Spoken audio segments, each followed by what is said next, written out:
Welcome to our bi-monthly Bridge Culture Club. Today we're discussing Dearborn by Ghassan Zeineddine. Today's event is hosted by Bridge, Michigan. You'll see myself and Amber here on the call from Bridge staff. Thank you all for joining us today. And in case you aren't familiar with us, Bridge Michigan is Michigan's nonprofit, nonpartisan news source, covering issues that matter to you and your community. You can subscribe for free at bridgemi.com. Also, those who are current Bridge Club members, those are people who have donated to Bridge over the last year. They get a number of benefits, including access to a free electronic copy of each Bridge Culture Club selection. You can become a member today by visiting the link we will drop into the chat in just a moment. Today, we are so lucky to be joined by author Ghassan Zeineddine. I'll give a full introduction of him momentarily, but we are incredibly honored that he was willing to join us for a discussion of his short story collection. The schedule for today's discussion is this. I'm going to give a brief introduction of Ghassan, and then Amber will lead the discussion about the book for about 40 minutes. And then at the end, we'll take reader questions for the author, and we will conclude promptly at 1 p.m. We are recording this discussion and we'll be posting the recording on Bridge's website, www.bridgemi.com. And now I'd like to introduce author Ghassan Zeineddine. Ghassan Zeineddine is the author of the story collection Dearborn and co-editor of the creative nonfiction anthology Harabaladuna, Arab-American Narratives of Boundary and Belonging at the Wayne State University Press. His fiction has appeared in the Georgia Review, Prairie Schooner, Michigan Quarterly Review, Tri-Quarterly, the Arkansas International, Witness, Pleiades, Fiction International, The Common, Epiphany, Folio, Grist, a Journal of the Literary Arts, and the Iron Horse Literary Review, among other publications. He's previously taught at the American University of Beirut, University of Wisconsin-Milwaukee, Kenyon College, and the University of Michigan, Dearborn. And now, without further ado, I will hand it over to Amber to get the discussion started.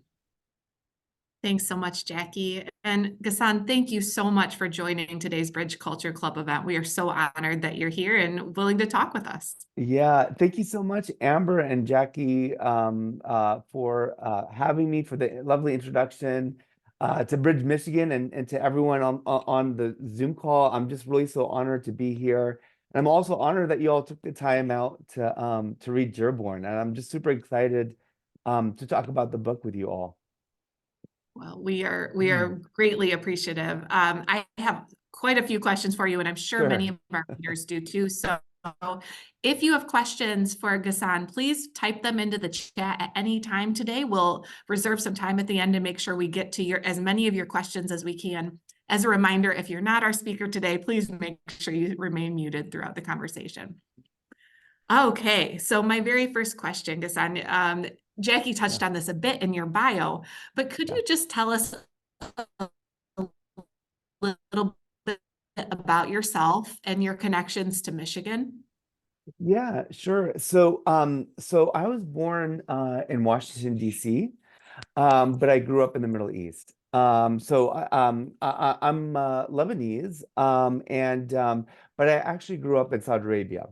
Because in the 70s and throughout the 80s, there was this long 15-year civil war. And so it made it really difficult for our family to live in Lebanon. And in 1990, we immigrated to DC. And it was actually just, it wasn't even planned. It's like our whole family story has been like dictated by political turmoil. So in the summer of 1990, Saddam Hussein and Iraq invaded Kuwait. And there was this fear in Saudi Arabia that Iraq was going to invade the country. And so my parents just decided, let's just leave for America. And so we moved in the early 90s to the DC area. And in the 90s, every so often my parents would order like food items, including boxes of baklawa, the Arabic sweets from Shatila Bakery, which is up in Dearborn, Michigan. And so I knew that there's like this place called Dearborn that had a whole lot of Arab Americans. And then over the years, they would continue to order like food items from Dearborn. One of my aunts, her husband, he's Lebanese, born and raised in Lebanese, but he went to college and dental school in Michigan. I think he attended Detroit Mercy. And so we knew that, and from him, we also heard stories about Dearborn. So like flash forward years later, I like in graduate school, I started to research the Arab American experience in works of literature. And Dearborn kept appearing in novels such as The Night Counter by Alia Yunus and a novel titled Crescent by Diana Abu Jabed, two really wonderful Arab American writers. And it sounds strange, but up until, my 30s, I hadn't visited Dearborn yet, although I became increasingly obsessed with the city. And I had done all this archival research. And it wasn't until like my late 30s I actually ended up moving to Dearborn. My wife and I moved, and it was for a job at U of M Dearborn. And it was just such an incredible experience in the sense that it was the first time in my life that I had lived that I lived in an Arab American community. So in the DC area, there are a lot of Arab Americans, but they're kind of scattered, like in Northern Virginia. And for whatever reason, I never had Arab friends. Like in high, I didn't, I was the only Arab. My sister and I were the only Arabs at our high school, and so I'd never had Arab American friends. And it wasn't until Dearborn that I felt, wow, this is because like the Arab community is so concentrated there, that you really almost, you're in the States, but there's so many reflections of the Arab world there. And so I quickly took to the community. I felt very much at home. And I said this in other interviews, and it's really true that Dearborn is really the only place I felt that I truly belonged in America. And we've recently moved to Northern Ohio, just about 2 hours away from Dearborn.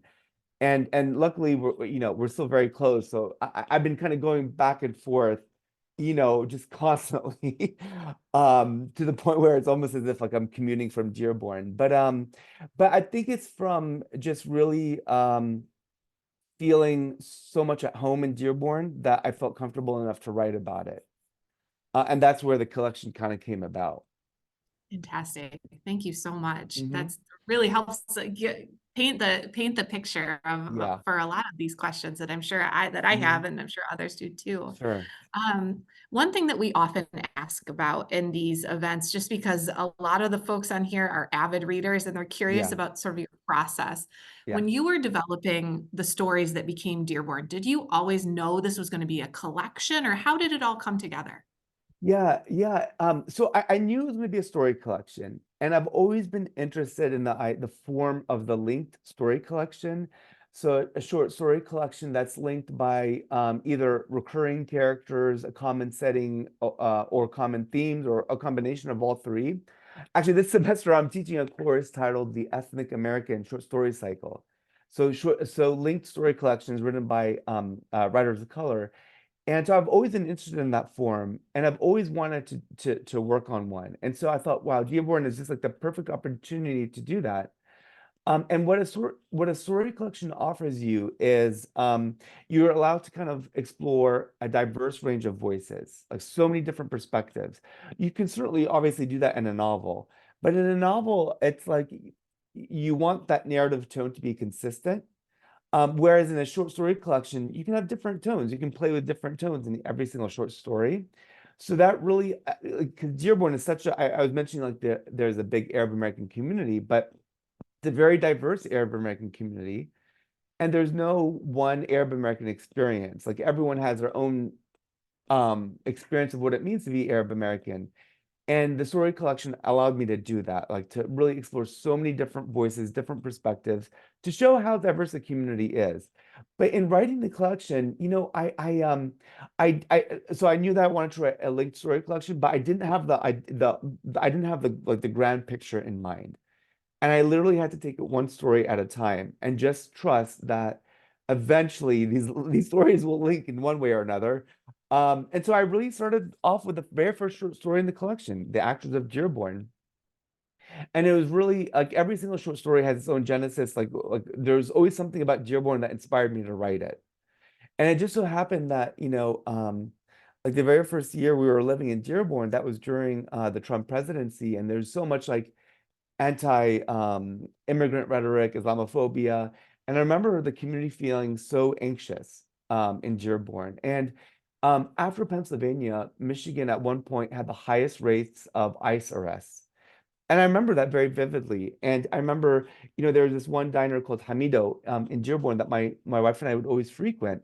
And I remember hearing about the story where two ICE agents went into the diner and they tried to intimidate the manager in handing over paperwork on his employees. And the manager knew his rights and he refused. I was experiencing that firsthand, and I was seeing how people were anxious. I was like, well, how do I capture that in a short story? And I thought, well, that was also the time, is the summer of 2019. And the 2020 census was right around the corner. And there were some census takers already like kind of walking around in the neighborhood in preparation for the census. And I thought, what if the census taker was an Arab American character? Because that would allow me to kind of get this to kind of talk about the community, because he's going from door to door. And it was through that story that I was able to write that short story. And from there, it just kind of developed, right? One story at a time. And then when I had the whole, I was able to make more links. And in making the links, you want to make them subtle and nuanced, because it's kind of like a treat for the reader when you come across like these like links here and there. But at the same time, there were a lot of short stories I wrote about Dearborn, set in Dearborn, that just never made it to the collection. I never even sent it to my editor. I never even sent them out to journals, because I just didn't think they were good enough. I just thought like they just weren't working. And it may have been maybe I felt in some cases pressure to write about certain themes. Like unfortunately, there's an opioid epidemic in Dearborn, as there is in many other American communities. I tried to write a story that indirectly spoke to that, but it just didn't work. And that's part of the process. Like, sometimes, you have to cut certain stories. But as soon as I had those 10 short stories, I found the links and put them together. That's excellent. Thank you. It's so nice to understand a little bit of the process. And I will say that as one of the sort of, as a reader, I loved Yeah. that, seeing those little connections between Oh, yeah. the stories, that where it is truly a treat for the reader to be like, oh, Yeah. I see that character or Yeah. that setting or whatever it may Right. be. Right. Speaking of the stories, of the 10, they may all be like, your children and you can't choose amongst them. Do you have a favorite, or one that's Yeah. most personal or meaningful to you? Yeah, it's like we have two little daughters. It's like I see the short stories as like little children. So it's hard for me to I don't have one favorite. But I guess I could say the ones that there were certainly ones that I had like most fun writing, and there were ones that were challenging to write. So one that I had a whole lot of fun writing, and it came to me relatively quickly, was the second short story in the collection. It's titled Speedo Man. And well, it didn't take me that long to write, but it took me years to conceive of it. And that short story, it's told from the points of view of um, five husbands and five wives. And the story alternates between either point of view, and it's a collective point of view, like the we perspective. And it's set mostly at the Ford Community Center in Dearborn, and that's where that's actually based on a real place. So in the fall of when we moved to Dearborn, we were looking to join a gym, and we went to the Ford Community Center. And I remember it was mostly filled with Arab Americans, and we were in like the area that had the elliptical machines and the weight room, elliptical machines and weight machines, weight training machines. And there was like this big glass barrier wall. And on the other side of that glass barrier wall, there was a big swimming pool, and there was a jacuzzi. And I noticed there were about 5 or 6 Arab men in the jacuzzi, and there were about 5 or 6 Arab women in the shallow end of the pool. and the women were in bikinis, right? So their hair was covered, bodies were covered. I have no idea if the men and women were partners, if they were related in any way. But I remember thinking, the men were in the jacuzzi for so long. I was like, goodness, I mean, I can't, I've rarely been in the jacuzzi, but the few times I have, I can probably tolerate 3 minutes. And those men were there for about 15, 20 minutes. I couldn't, but at the same time, I was like, in my mind, like the image was so striking because I saw them as such gendered spaces because I knew that the women were not going to dip into the jacuzzi unless the men vacated it. And so that stuck with me. So I knew, okay, I want to write a short story that that kind of represents like 5 men and 5 women. And so I thought about that for a while, and I was like, okay, what else can connect them other than that they're married? And I knew that it was going to be like a first person plural point of view, that we perspective. And then I thought, what if like the stranger appears one day? And that's where I thought of this weird character, with this kind of strange, whimsical character named Speedo Man. And he wears Speedos, on the back of which are like these images of Lebanon. And it sparks a lot of nostalgia in the men. And the men and the women actually start to develop like almost like a romantic interest in Speedo Man. So it being like kind of absurd and whimsical, I just had a whole lot of fun with it. And like trying to capture those different voices was a whole lot of fun for me. So that one, yeah, that one I had a whole lot of fun with. I think another short story I had a whole lot. I mean, I had fun with all of them, but definitely that one, it was I was just trying to be seeing where I could take the absurdity, how far I could go with the absurdity. Um, so I guess I could say that one. I don't know. I think in I would say in every single way, the short stories are personal in one way or another. But there's one short story that probably has more of me than other short stories, and that is a short story called Zizou's Voice. And the main character is he is a failing novelist. He's really struggling. He does a series of different jobs, like different odd jobs, just to make ends meet so that he can work on his writing. And at one point he finds a literary agent to represent him. He gets so excited. He thinks, okay, now it's my big break. But the agent is never able to place the novel, and he never ends up publishing the novel. So that is actually something that happened to me like over a decade ago, where I had this novel. I found an agent, a really good agent to represent me, and I thought, oh, that's it. It's going to work now, finally. And it didn't. Like it went through 2 rounds of submission, and the agent really was only interested in she's a wonderful agent, but she was only interested in publishing at a major publishing house. And when that didn't work out, she just wasn't interested anymore. And then she just dropped me as a writer. And so that was hard to kind of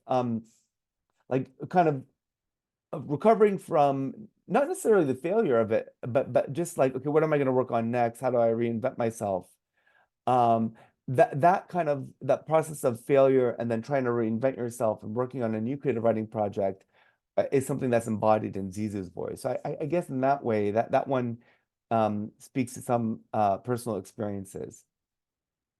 Thank you. Hmm.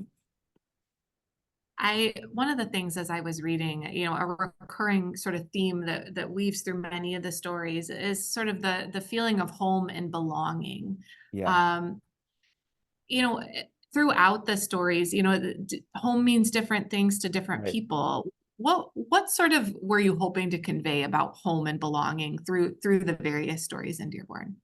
Yeah, that's a great question. I think it really varies from different characters and different generations, and it means, yeah, it really means something different depending on who the person is. So, for instance, there's this one short story in the collection titled Money Chickens, and the it follows this father-son relationship, and they get the father and son kind of get into like financial fraud. Like they come up with these schemes. Certainly the son eventually over the course of time comes up with like these different schemes to make more money.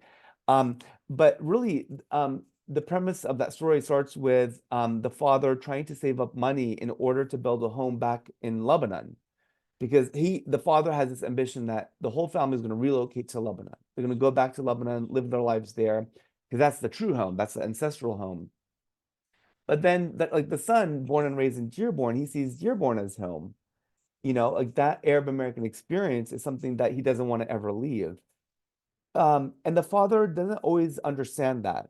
However, in that same short story, the narrator's sister, she ends up leaving Dearborn, and she goes all the way out to Portland because she finds, as much as she likes living in the Arab American community, she also found it suffocating. And she was like, no, I don't want people always up in my business. I need to kind of try something new.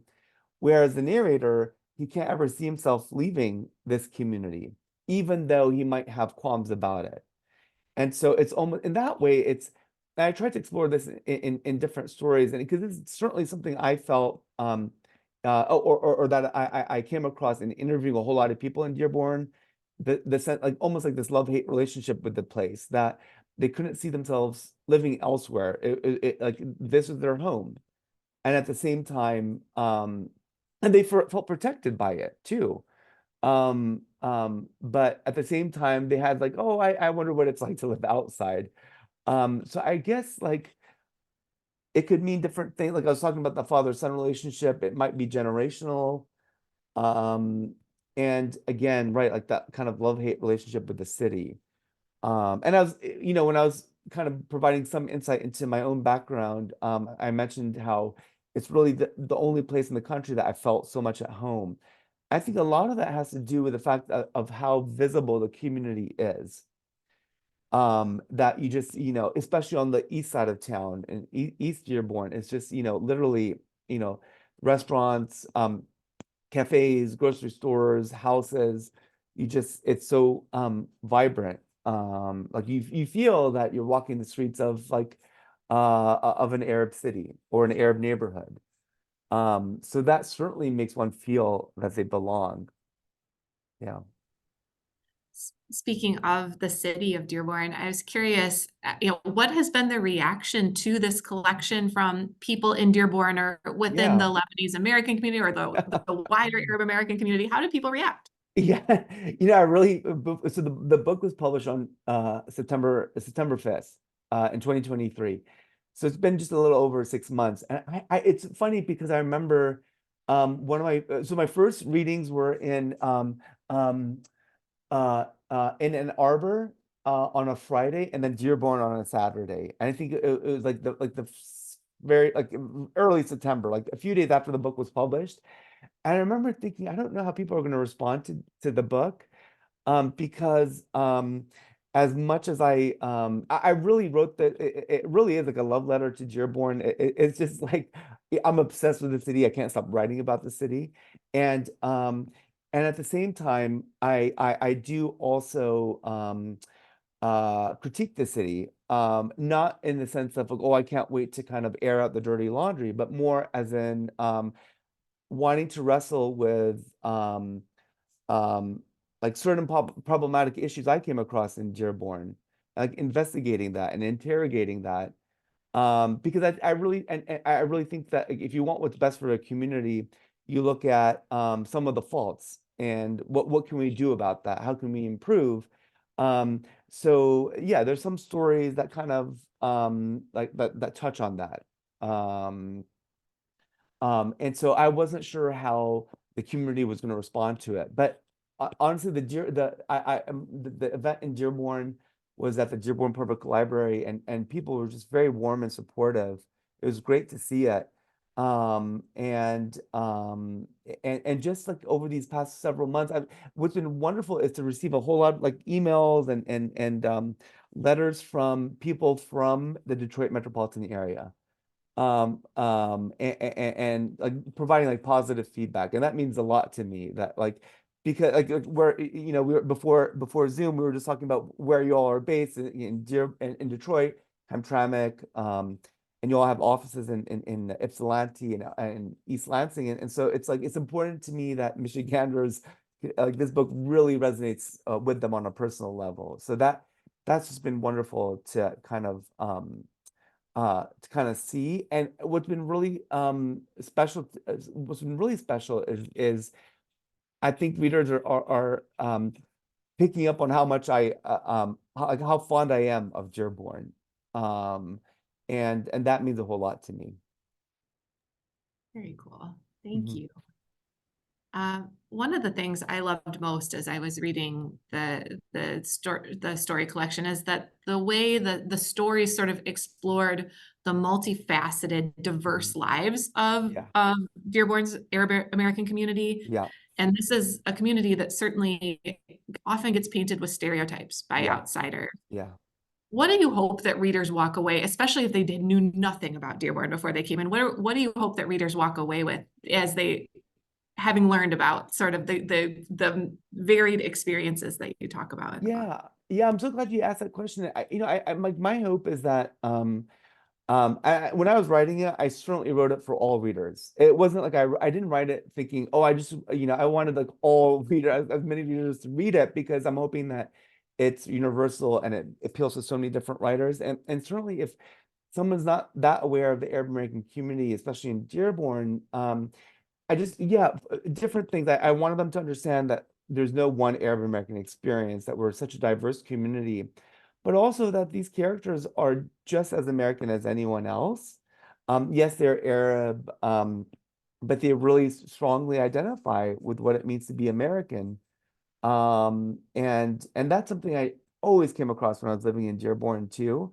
So, and just seeing these characters as three-dimensional and human as anyone else. And I say that because you may have all heard about this article that came out maybe a month, maybe 2 months ago, from the Wall Street Journal. It was like this really racist and insensitive article. And the headline was uh, paraphrasing here, but it was like Dearborn, the jihadist capital of America, and it was so insulting and so dehumanizing. And when that article was published, the mayor of Dearborn immediately contacted the police force to make sure that there's extra security around the mosques and other cultural centers and because like there's still so like yes, the Arab American community is thriving in Dearborn, but they're still up against a whole lot of anti-Arab and anti-Muslim sentiment and racism. And so when someone publishes a reckless article like that, it actually literally puts people's lives in jeopardy. And it's so dehumanizing. So I'm hoping that the book just shows that like these characters they aspire for the same things that non-Arabs aspire for, they just want to live their lives in dignity and be seen as as human and as American as anyone else. And yeah, and I guess my hope is that like that comes across too. Thank you. One of the other themes that cuts across several of the stories are sort Yeah, of gender roles and yeah, the ways that they play out in people's lives. yeah. Was that sort of a theme you knew you were going to explore going in, or did it just sort of emerge as you wrote the stories? Yeah, I knew because I wanted to capture so many diverse voices, it was important to me to capture many different genders, and many different generations and different sexual orientations. Again, to always like as a writer, it's exciting for me to do that because it allows me to explore many different characters. And I also wanted to show a diverse range of what it means to be an Arab American woman. And because again, there are a lot of Western stereotypes of like an Arab American woman as being kind of like servile and subjected to the patriarchy, and like there's so many strong, independent Arab and Arab American women everywhere, especially in Dearborn. And there's a very strong entrepreneurial spirit in Dearborn. And there are a lot of female-owned businesses in Dearborn. So that was something I wanted to touch on too. And I think it just so I think it happened on a subconscious level because I literally come from a family of predominantly like really strong women.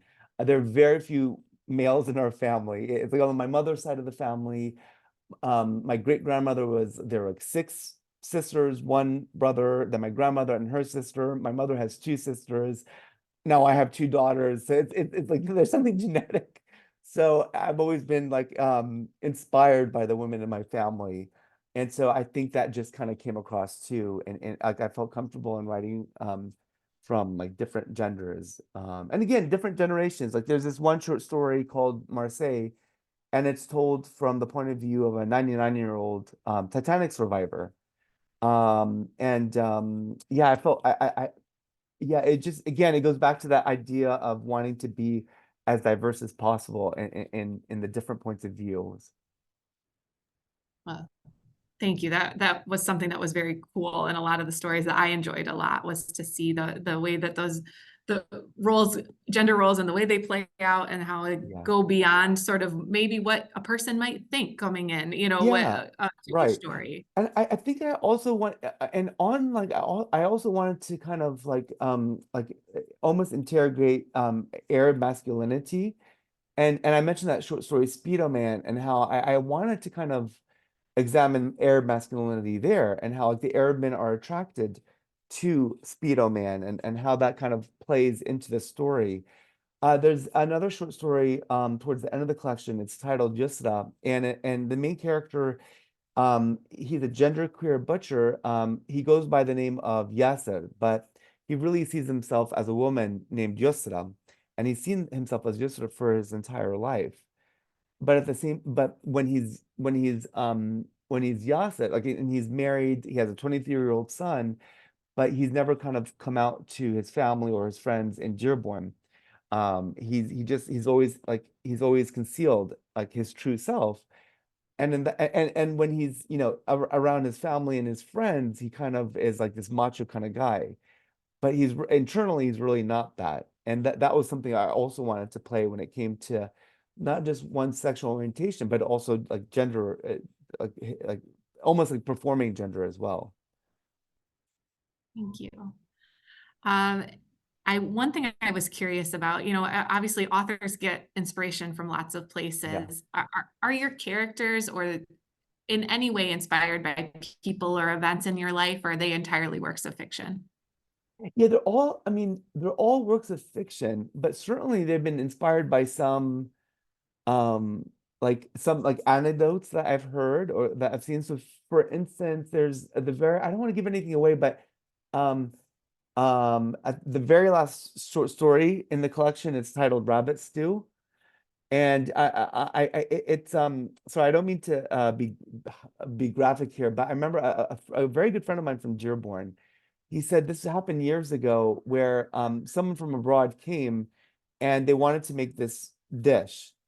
And but they needed rabbits, and they ended up using slaughtering the rabbits in the backyard.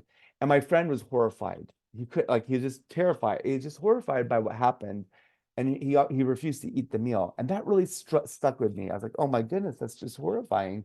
Like, how do you it's like just like the image of it. So that really inspired that short story, Rabbit Stew, and like that the image of what my friend witnessed inspired the short story. Um, so yeah, there are a lot of things that like that I or for instance, like there's this one short story titled In Memoriam, and the main character, she is really obsessed with telling like these death stories. And she's ended up working as an obituary writer at like this local Arab American newspaper. And that was really inspired by like I follow a lot of Dearborn social media pages. And whenever a community member has passed away, whether you know um naturally or from tragic circumstances, there's almost like a tribute to them. And so that always like paying respects to the dead was something that inspired that short story. So I think yeah, every single short story, there's something, whether I heard in a conversation, whether I saw, that just triggered something. And I guess I would also say, I was mentioning that the short story, Yusra, about the genderqueer butcher. When I first moved to Dearborn, I spent a lot of time shadowing this Lebanese butcher, this famous Lebanese butcher in East Dearborn. Because I knew that I wanted to write a short story about a butcher, but I didn't know what it would be about. And so I just, I learned the mechanics of the trade.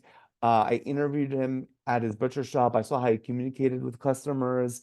One morning, like at 7 a.m., we drove together in his white van to the Eastern Market in Detroit, where we went to these wholesale meat markets where he got a lot of his meat to sell at his butcher shop. And I didn't want to fictionalize his story, but I wanted to understand how the profession works. And I tried to write a short story about a father and his daughter. It was told from the point of view of the daughter, and they go to the father's favorite grocery store where he encounters his butcher. And the short story, I wrote like 8 or 10 pages, and then I just hit a wall. It didn't work. And then like years later, I started thinking about um um how to represent the LGBTQ experience in the collection. And then I thought, well, what if the butcher it identifies as being queer? And that's how it kind of came together. And like the fictional version of the butcher bears no resemblance to the person I interviewed in real life, but still, like I couldn't have I don't think I could have crafted that fictional character if I hadn't interviewed the real butcher. Sure, that makes a ton of sense. Yeah. Um, Speaking of your characters, you've touched on, how it's Mhm. sort of you aim to sort of capture a diversity of Yeah. experiences through the many characters Mhm. in the stories. Is there a character that, just has a special place in your heart, one that it maybe the experience of writing about them, or that you just you like the way it came together? Just curious if you have one that really Yeah. speaks to There, you. there's one, well, I don't know, but I think again, like all these characters speak to me in one way or another. Um, but again, I think they all speak to me in different ways. Yeah, I'm thinking more. I'm going through all the story. Okay, there's this one character. Again, I was going back to like I don't have like I see all those short stories as almost like children, and I don't have one favorite. Um, but I there's some where like I just had a whole lot of fun crafting, and I think like one character I had a whole lot of fun crafting was and it's a minor character. It's in the short story called Zizou's Voice, and his name is Haj Hus, and he's kind of like this absurd character where he works at his family laundromat, but he also has these ambitions of he runs a record label on the side where he produces Islamic hip hop music, although he just is not doing well. And he sees himself as a failure. And actually, this is where but he also was ostracized in the community because of he had a substance abuse issue.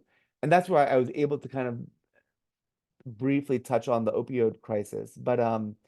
Um, but I think like I just had a whole lot of fun writing him because the way that he expresses himself is like a bit off. It's a bit strange, and that gave me a whole lot. It was a lot of fun to write about that character, and that short story spans several years. So it follows the main character's life over several years, but it also follows like this character of Haj Hus over several years, where he ends up becoming, like this big time Islamic hip hop artist. So that was a lot of fun to write. I loved that character. He Thank was you. so fun. Yes. Of course. I have just a couple more questions, and then Sure. I'll turn to some of the questions that we have in the chat. This is a fiction short story collection. I know you've edited and almost certainly written nonfiction. Do you have a preference of what you like to write most? Oh, definitely fiction. Yeah, I really see. I've actually been doing a whole lot of more nonfiction recently. Um, because what happened, like with the publication of this book, like other outlets have approached me about writing about Dearborn in nonfiction. Um, but I see myself continuing to write about like nonfiction pieces. And on that note, and this kind of relates to my fiction writing and to Dearborn. Um, at the beginning, in the intro, you mentioned the book, or Jackie mentioned there's a creative nonfiction anthology I worked on with a dear friend and former colleague called Hada Baladuna, Arab American Narratives of Boundary and Belonging. That came out in 2022. I have an essay in that, but I also served as an editor. And um, what was great about working on that book is that we have essays by writers from different communities in the Detroit metropolitan area. So we have a Yemeni American writer, Iraqi American, Palestinian American. And that was, for me, that was great because as an editor, I was just like a facilitator. And I wanted like these writers to tell their own stories. And so if I'm going to do more creative nonfiction, I would do that if I'm serving like a role of as a facilitator, that I'm not telling someone else's story, but like almost providing a platform for them to tell their story. Or if it's about someone, if it's about an Arab who doesn't identify as Lebanese, but let's say Palestinian, Syrian, Iraqi, maybe writing like a character profile of them, like telling their story. And I mentioned that because I remember early on when I was writing the story collection, I was like, it's really important to me to show how the fact that there's so many different Arab ethnicities in Dearborn. Yeah, the Lebanese community is big, and because they've been in the area the longest, and I'm Lebanese, so it's easy for me to orient myself in the Lebanese culture. Although there are many different Arab ethnicities, there are also differences. There's some similarities, but there are differences. And I remember thinking, oh my goodness, I need to make the other Arab ethnicities visible. But I didn't feel comfortable telling stories from other Arab point of views. Like I didn't feel comfortable writing a story from about a Palestinian character, or and I mean like the main character telling their story, because I'd want those writers from those ethnicities to tell their stories. So my way around that was to kind of give nods to different to the community. So like for instance, in some short stories, the characters frequent a Yemeni cafe, or a Yemeni coffee shop, or there's like a Syrian character in the background, just to kind of show that there are many different Arab ethnicities. Absolutely. We have, I'm going to switch to reader questions in just a moment. My last question leads into some questions Yeah. that our readers have had. If you can tell us, because you may have something in progress Yeah. that you can't yet tell us about, what are you working on now? Yeah, I'm still working on more stories about Dearborn. It's just like, again, it's like the obsession. I've had other ideas, have nothing to do with Dearborn, but it keeps drawing me there. And so I've been working on more short stories about Dearborn. And I'm thinking of another collection, but obviously it can't be like Dearborn #2, the sequel. It has to be something different. And I'm also thinking of, the past several years, I've been researching the crime novel genre. I'm really interested in how the crime novel works and how it can really speak to the political in different ways. And I'm a big fan of like just like that literary thriller that, yeah, you can write about serious subject matters, but it's also a whole lot of fun to read. And that's really important to me. And so I've been thinking also about setting a crime novel in Dearborn, but like I can only tell it one way, and that's through comedy. So it would have to kind of be like a mashup of comedy and crime. So maybe like a comedic crime novel set in Dearborn. So that's something I've been thinking about for a while now. I still have to do a bit more like field research, like on the ground in Dearborn. But those are things I've been working on. Mhm. Well, I'm on board for that. That sounds right up my alley. I'd love to read I'm going to turn now to some of our reader questions Sure. that have come across. One that was asked quite a bit ago, you had mentioned at the beginning a few books that you read that sort of influenced you. Would you be willing to mention those again, and any other book recommendations you might have? Oh my goodness, so many. Yeah. So they were The Night Counter, by Alia Yunus, Aliayunis, The Night Counter. And that's a comedic novel, and that is set a few years after the attacks of 9/11, and it really explores and it's set in the States, but like in Los Angeles, it follows this family, this Lebanese matriarch. Her name is Fatima Abdullah, and I think she's like um she's in her mid 80s, and one day Shahrazad comes to her, like Shahrazad, the storyteller, the amazing storyteller from the Arabian Nights or 1001 Nights. And Shahrazad tells Fatima, the main character, I want to hear your story. I don't want to recite, because Shahrazad is known to keep reciting stories in order to not only save her life, but the lives of like the women in her community. Um, and so in the novel, it's like reverse. So the Shahrazad is a listener, and Fatima recites her story. And through her story, we get to meet her children and her grandchildren, who are all based in different parts of America. And one of her daughters lives in Detroit. And there's this great scene where one of the characters, she's driving down Ford Avenue, and she passes by this place that really exists in Dearborn, a famous sweet shop called Musty Sweets. So actually, no, not on Ford. I think it's on Schaefer, actually. But so that is definitely one I'd recommend. The other one was Crescent by Diana Abu Jaber.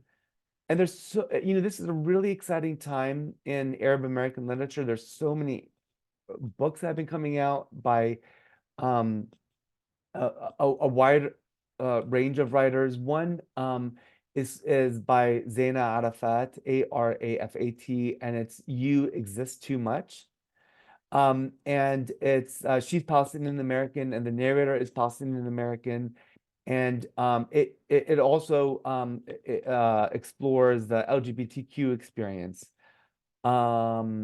Yeah, I'm looking at myself. I guess I'm focusing on on Arab writers. There's the Arab writer Rabi al-Medin, the Lebanese American writer. I would recommend his novel um, I, the Divine, I, comma, the Divine.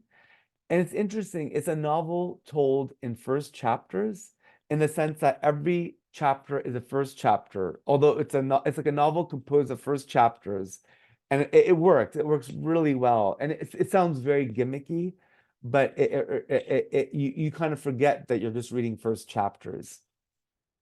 Thank you for those recommendations. Yeah.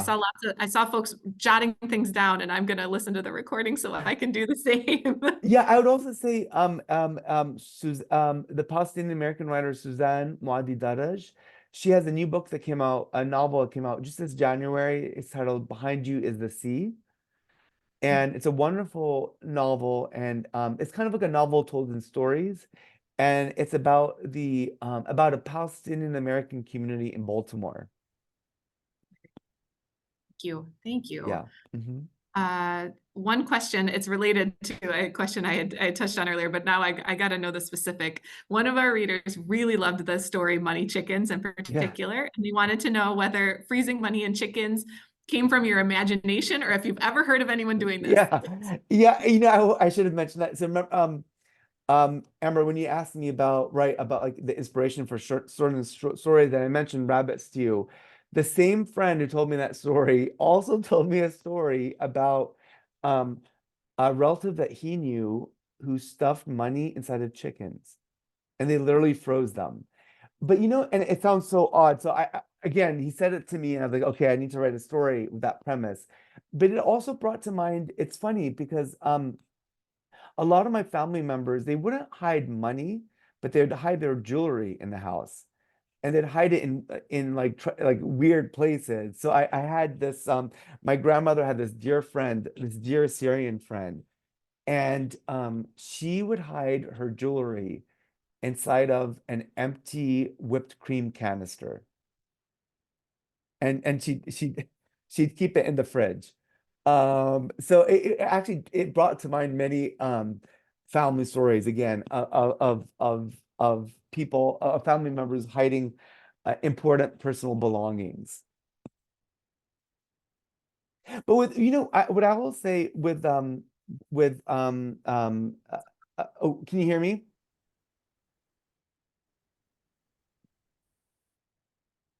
Yes, I can hear Oh, you. okay, great. It It froze just for a for the second. second, Go yeah. ahead. What I will say is sometimes like so with Money Chickens, it started off with that like about a character stuffing money inside of chickens. And I thought, okay, that has to kind of be the opening scene of the story. But then it can't just be that the premise can't just be, oh, look, stuffing money inside of chickens. Like, what's the deeper story behind that? That's when I thought, okay, why would a character be hiding money, not reporting it? Maybe they want to hide, maybe because they have this hope of building a home back in Lebanon. And then, but I wanted to produce narrative tension. And so it's like, okay, what if this character has a son born and raised in Dearborn who's actually not interested in relocating to Lebanon? And so that's where the story kind of blossomed. But it started off with that kind of like absurd premise of a character stuffing money inside of chickens. It's very funny and cool. Yeah, I think probably have time for 2 or 3 more. sure. This I think might be a quick one. One of our readers was curious about whether you think that you'll return to the short story genre, or if you feel like you've done that and are going to move on to a different form. I definitely want to move to a longer form, like the novel form, but I still really enjoy writing short stories. So I see myself like always publishing short stories, and maybe, if I have enough that forms a cohesive whole, I would try to publish it. Um, and if because there's such different, yes, it's fiction, short stories, and novels, or even novellas, which are between short stories and novels, but there's such different mediums. A lot like there's it's hard. It's hard to do either one, and if you're adept at doing one, doesn't mean you're going to be adept at doing the other form. But I see myself continuing to write short stories, but I definitely am thinking of the novel.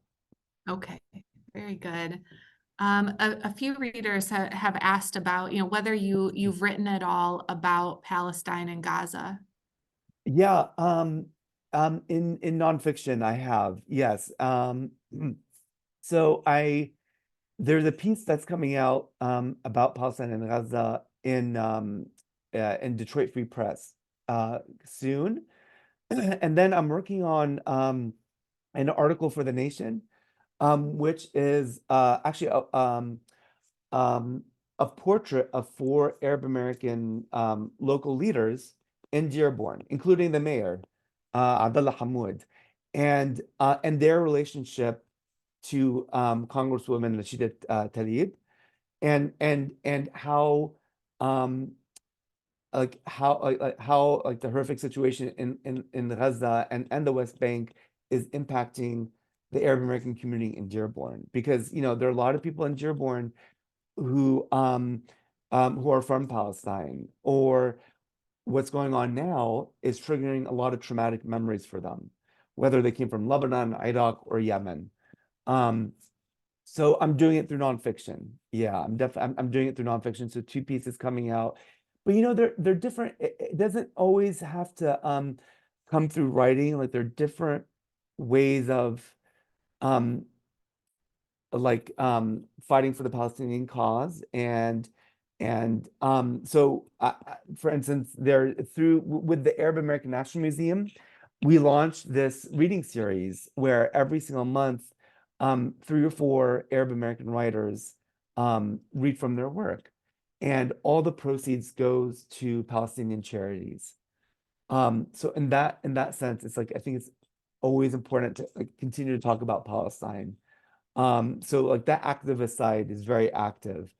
Um, but in terms of like my fiction writing, like I was saying before, it's a bit like I wouldn't want to tell um someone else's story, especially so for instance, what I find fascinating is like in 1967, the summer of 1967, you had the Arab-Israeli war, the 6-Day War, right? And then about a month later, there was a month apart, there was also the Detroit Rebellion. And I thought that's so fascinating. Two really pivotal moments, one in American history and one in Middle Eastern history. And I thought about writing about that summer of '67. But to do that, I would have to write from the point of view of a Palestinian family. And again, I didn't want to make it seem as if I'm appropriating someone else's story.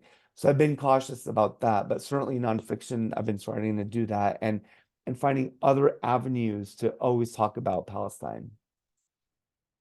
Thank you, Ghassan. I'm going to turn things over to Jackie in just 1 minute, but before I do, I again just want to say thank you and Sure. want to give you an opportunity to tell us anything that we should be on the lookout for, or any sort of final words you want to share with us before we close things out. Oh, this has been such a pleasure. I just really enjoyed like your thoughtful your thoughtful questions, Amber, and the thoughtful questions from the audience. Again, thank you so much for taking the time to read the book. I just really, it's always such a pleasure to talk with readers. So I'm honored to be here. Wonderful. Well, again, thank you so much, Ghassan and Amber. Thank you to all of our members of the audience as well for your time and attention today. We will be posting the recording on Bridge Michigan this week, and it will also show up on our events page on our new app. Culture Club events are held every other month, so you can stay tuned for our next event in June.